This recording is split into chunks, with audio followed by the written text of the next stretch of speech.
Coucou. Alors aujourd'hui, c'est le 2 avril 2019, journée de l'autisme. Donc je vais y aller de ma petite vidéo sur l'autisme. Voilà, je vais joindre mon effort à l'effort commun de la communauté autiste pour faire de l'information un petit peu. Alors sur deux sujets en particulier. Alors là, je suis chez moi dans le Morvan. J'ai pas encore internet, j'ai pas encore de téléphone, de ligne de téléphone fixe, et donc je m'informe via la radio. Et ce matin, je suis tombée sur Europe 1. Et donc je vais rebondir sur deux choses que j'ai entendues sur Europe 1, sur les adaptations à faire face à un autiste d'une part, et d'autre part je vais parler des charlatans de l'autisme. Les charlatans qu'on trouve dans le monde de l'autisme, le monde merveilleux de l'autisme. J'ai pris des petites notes parce que sinon ça va partir dans tous les sens. De toute façon ça part toujours dans tous les sens, pourtant j'essaye, j'ai envie de faire court hein, mais j'ai du mal. Donc sur Europe 1, je suis tombée sur un petit reportage sur l'université de Toulouse qui s'est mise à la pointe de la modernité pour faire des adaptations pour les élèves autistes, pour les étudiants autistes. Alors on nous a parlé encore des étudiants en physique, chimie, je ne sais quoi. La Rolls-Royce de l'autiste, c'est l'autiste évidemment qui va devenir plus ou moins un geek, technicien, scientifique, avec plein de diplômes, façon Joseph Chovanec ou Julie Dachet.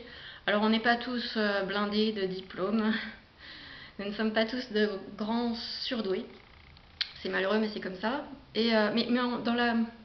Comment dire, quand on parle des autistes en général, ou quand on fait parler des autistes, on aime bien donner la parole aux autistes. Voilà, les Rolls-Royce des autistes, les diplômés, ceux qui ont fait de hautes études, ça c'est cool quoi.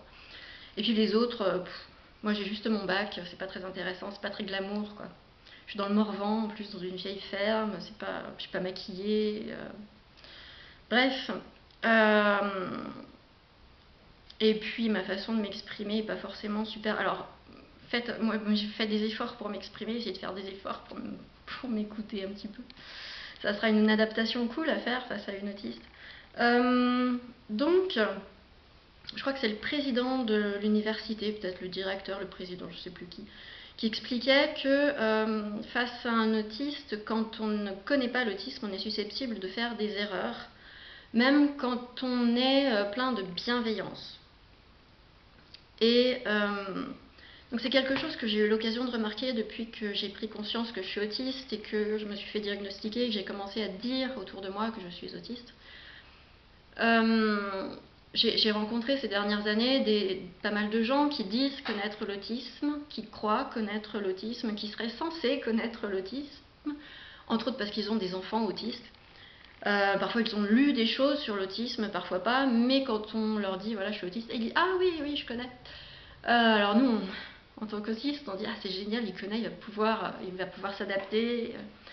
Et j'ai souvent déchanté parce que j'ai envie de dire, les gens qui disent connaître l'autisme sont souvent les pires. Pardon, ceux avec lesquels on va avoir le plus de déconvenus.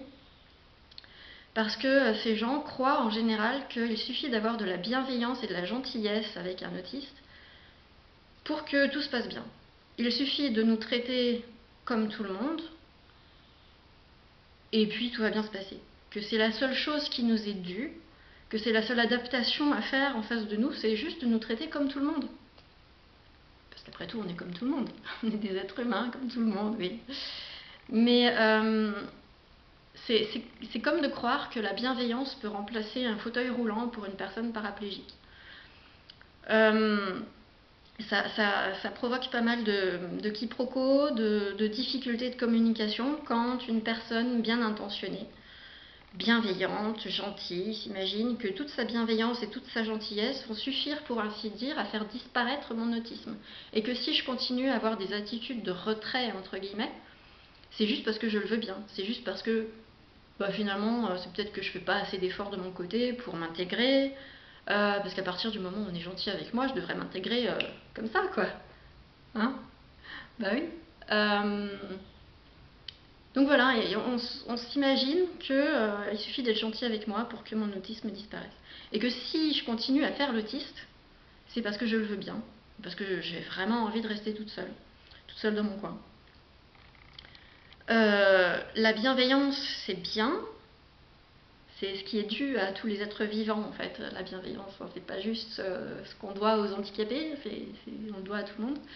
On le devrait, en tout cas. Mais ça ne suffit pas face à un handicap. Être bienveillant, ça ne suffit pas à faire disparaître le handicap, comme ça, comme par magie. Non. Voilà. Donc les adaptations, oui, il y a des adaptations à faire, et l'adaptation de base face à un autiste, c'est surtout ne pas faire d'interprétation. C'est pour ça que j'aime bien ce qu'on appelle les accords Toltec. Lisez 2-3 articles sur les accords Toltec. Un des accords Toltec, c'est ne pas faire d'interprétation. Alors face à tout le monde, voilà, autiste, non autiste, on ne devrait pas interpréter les attitudes, les paroles, les comportements. On ne devrait pas les interpréter. On devrait les prendre pour ce qu'ils sont, et quand quelqu'un nous dit quelque chose, il ne faudrait surtout pas l'interpréter. D'autant plus quand c'est un autiste qu'on a en face de nous, ne pas interpréter le regard fuyant, ne pas interpréter l'absence ou le manque d'expression faciale. Voilà, surtout ne pas interpréter. Ah, il n'a pas répondu à mon email, ça doit vouloir dire qu'il en a rien à foutre de moi. Non, il ne faut pas interpréter. Il n'a pas répondu à mon email, il peut y avoir des tas de raisons pour lesquelles il n'a pas répondu. Si on veut vraiment obtenir une réponse, eh ben on va le relancer poliment, calmement. On va lui dire là je t'ai posé une question, j'aimerais bien avoir une réponse en fait si c'est possible, si t'es pas trop débordé et tout. Voilà. Donc ne pas faire d'interprétation. Et la bienveillance, ça ne suffit pas. Voilà, c'était le premier point que je souhaitais aborder. Le deuxième point, ce sont les charlatans de l'autisme. Alors sur Europe 1, on nous a fait une petite tirade sur les charlatans de l'autisme qui vendent plein de choses très chères, qui ne servent à rien, qui ne sont pas des solutions. Alors il se trouve que j'ai une formation en naturopathie, donc j'ai la double casquette, autiste et charlatan. C'est rigolo, ça me fait marrer, enfin certains jours. Donc j'ai été naturopathe, enfin j'ai essayé de l'être. Je suis nulle en vente de services. Donc j'ai dû me faire 600 € à tout casser en 2 ans, sans compter les cotisations URSSAF, tout ça, parce qu'il y a l'assurance pro, tout ça. Donc au final, je ne sais pas combien je me suis fait, mais pas lourd. J'ai pas eu beaucoup de clients. J'en ai eu quand même quelques-uns. Donc j'ai quand même une petite expérience en tant que conseillère en hygiène de vie, grosso modo. Moi je vendais du conseil, je vendais pas des compléments alimentaires, et puis j'essayais toujours de trouver, enfin j'essaye même pour moi, hein, je prends des compléments alimentaires, c'est un truc de fou, ça sert à rien pourtant, pourquoi je le fais. Donc j'essaye toujours de trouver des compléments low cost, des versions low cost, meilleur rapport qualité-prix. Donc on nous a parlé, voilà, des compléments alimentaires qui ne servent à rien, des naturopathes qui vendent des régimes sans gluten qui ne servent à rien, d'une certaine Estelle qui a dépensé 6 000 €, oui, en compléments alimentaires qui ne servent à rien. Alors je suppose que cette Estelle dont il est question, c'est peut-être bien Estelle Ast, je crois me souvenir de son nom de famille, je crois que c'est Ast, qui a co-signé une tribune l'été dernier avec Olivia Catan, qui est une journaliste, maman d'enfants autistes. Quand Olivia Catan parle, en général, on relaie bien ses articles, parce qu'elle est journaliste, elle a tout un réseau, voilà, elle a du poids. Elle est jolie, elle parle bien, tout ça, donc forcément on relaie. On relaiera moins forcément ce que je raconte. Donc Madame Ast, Estelle Ast, ce serait bien quand on parle d'Estelle Ast de mentionner le fait qu'en matière de biomède, elle a un petit conflit d'intérêts. Elle a concocté, elle a fabriqué, elle a mis au point une application pour montre connectée pour aider les autistes. Donc c'est une application payante. Donc certaines personnes un peu à l'esprit tordu parano pourraient dire qu'Estelle Ast essaye de profiter du malheur des gens et de se faire des sous sur le dos du malheur des gens, qu'elle exploite le malheur des gens qui ont des enfants autistes, c'est pas bien. Voilà, c'est le genre de mentalité qui mène à dire que les pro-biomèdes, les pro-naturopathie sont des charlatans qui essayent d'exploiter le malheur des gens, des méchants. Voilà, elle a juste un conflit d'intérêt, ça l'empêche pas de s'exprimer, mais ce serait bien qu'elle précise qu'elle a un conflit d'intérêt parce que le biomède déconseille l'utilisation des objets connectés, les tablettes, les smartphones, les montres connectées. Tout cela émet des champs électriques de haute fréquence, donc des pollutions électromagnétiques qui peuvent nuire à la santé de tout le monde, hein, pas seulement des autistes. Et donc dans le biomède, on commence à mettre en garde, le biomède, la naturopathie, on commence à mettre en garde les gens vis-à-vis de ces objets connectés, soi-disant intelligents, qui nous rendent franchement crétins. Et je pèse mes mots, à moins ça me rend sénile. Je suis électro-hypersensible, ça me rend sénile, franchement. Ça va pas m'aider du tout. Donc, d'un côté, on a le biomède qui préconise la réduction de l'utilisation de ces objets connectés. De l'autre, on a Estelle Ast qui a créé une application payante pour objets connectés. Et elle vient taper ensuite sur le dos du biomède. Voilà, ça se discute, quoi. Donc, oui, le biomède, la naturopathie, il y a des croyances des deux côtés. Il y a des croyances du côté des pro-biomède, pro-naturopathie, qui affirment, qui croient, je pense que c'est une croyance, hein, c'est de bonne foi,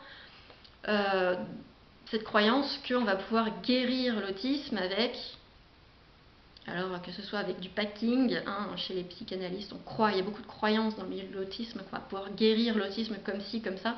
Alors dans le milieu du biomède, ça va être avec les compléments alimentaires, les régimes, etc. Et puis il y a beaucoup de croyances du côté des anti-biomèdes, anti-naturopathie. La croyance majeure, c'est que l'autisme n'a rien à voir avec le corps et qu'il n'a rien à voir, entre autres, avec le système immunitaire.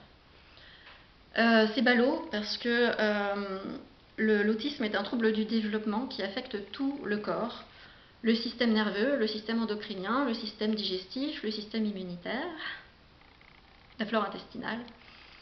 On a un corps, quand on est autiste, on n'a pas juste un système nerveux atypique.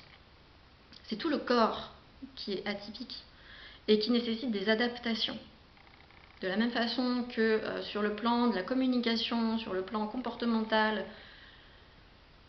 il y a des adaptations à amener, des apprentissages à faire, etc. Et bien, sur le plan métabolique, sur le plan physiologique, il y aurait aussi des adaptations à amener pour améliorer la qualité de vie, pour améliorer les capacités d'apprentissage, pour améliorer le fonctionnement de la sphère cognitive. On peut améliorer le fonctionnement, pardon pour les... Je bafouille, n'est-ce pas? Je suis autiste, j'ai une excuse. Donc on peut améliorer le fonctionnement de la sphère cognitive de tout le monde, entre autres en améliorant la digestion, en améliorant la nutrition, puisque le fonctionnement de la sphère cognitive, c'est entre autres une histoire d'apport nutritionnel. S'il vous manque des vitamines, des minéraux, votre cerveau va mal fonctionner, que vous soyez autiste ou non autiste. Et ça, c'est une réalité, hein, c'est de la science. Et c'est une science alors qui semble être quelque peu ignorée par les personnes comme comment elle s'appelle, Sophie Cluzel, qui va nous dire, je suppose qu'elle aussi elle croit que l'autisme n'a rien à voir avec la nutrition, qu'on peut donner n'importe quoi à manger à un autiste, de toute façon il reste autiste. Il va fonctionner de la même façon qu'on lui donne un régime sans gluten ou pas. Voyons. Alors que non. À titre personnel, j'ai une alimentation de type paléolithique, hypotoxique, hypoallergénique, tout simplement, pour permettre à mon système nerveux, à mon système immunitaire, de fonctionner au mieux et de ne pas trop perturber le fonctionnement de mon système nerveux. Enfin bon, je ne vais pas rentrer dans les détails parce que sinon ça va être une vidéo fleuve. Donc, oui, pour prendre en charge l'autisme de façon vraiment idéale, et bien oui, le système digestif est à prendre en compte. Il y a des adaptations à prendre en compte, à faire. Les troubles métaboliques, hein, c'est ce qu'on appelle les comorbidités, les troubles de la flore intestinale, les troubles digestifs, les troubles métaboliques. On peut avoir trop ou pas assez de vitamine B12, par exemple, quand on est autiste. Et ça doit être pris en charge, ça doit être pris en considération et traité. Parce que si on manque, si on a trop de vitamine B12, en général, si on a trop de vitamine B12, c'est qu'on ne l'assimile pas. C'est compliqué, et oui, c'est compliqué la nutrition, et surtout qu'on ne s'y intéresse pas trop et qu'on n'étudie pas trop ça à l'école, et que les médecins non plus, enfin, formation des médecins, on devrait en parler, j'espère qu'on en parlera à la formation des médecins aujourd'hui, journée de l'autisme. Ce serait fun de parler de la formation des médecins qui s'imaginent toujours que l'autisme est une psychose, mais pourquoi donc? Donc voilà, les compléments alimentaires, non, ça ne sert pas à rien. quand on a un système digestif atypique, bah oui, les compléments alimentaires, ça peut servir à quelque chose. Une alimentation dépourvue d'allergènes majeurs, ça peut servir à quelque chose, ça peut servir à calmer le système immunitaire, et le système immunitaire module le fonctionnement du système nerveux. Ça serait bien qu'on nous explique ça le jour de l'autisme, aujourd'hui, la journée de l'autisme. Ça serait bien qu'on nous explique un peu que oui, le système immunitaire est en cause, est en question dans l'autisme, que c'est pas juste un trouble du système nerveux, et que le système nerveux est en lien, fonctionne main dans la main avec le système endocrinien, le système immunitaire, etc. Voilà. Donc c'était le mot du charlatan autiste, enfin de la charlatan. Il n'y a pas de féminin pour charlatan, charlatane? Non. Voilà, donc moi j'ai plus rien à vendre. Hein. Je précise au cas où, je cherche pas, je donne mes conseils maintenant quand on m'en demande, enfin quand je réponds à mes emails, parce que parfois je zappe. Hein. Voilà, donc cheers. Ça c'est mon petit café délavé du matin. C'était la petite vidéo au coin du feu, chez l'autiste de service du coin, bon, dans le Morvan. Je crois que j'ai fait le tour. Oui, informez-vous vraiment sur l'autisme si vous pensez être autiste, si vous pensez connaître des autistes, informez-vous sur l'autisme pour de vrai, quoi. Lisez vraiment des bouquins, ou je sais pas. Informez-vous, quoi, parce que c'est pas parce qu'on croit être autiste qu'on sait forcément comment s'adapter à des autistes, parce qu'on n'est pas tous autistes de la même façon déjà. Alors je rencontre beaucoup de gens, enfin j'ai rencontré pas mal de gens qui pensent être autistes, qui se savent autistes ou qui sont autistes et qui sont diagnostiqués et qui ne font pas forcément ces efforts d'adaptation en face d'un autiste.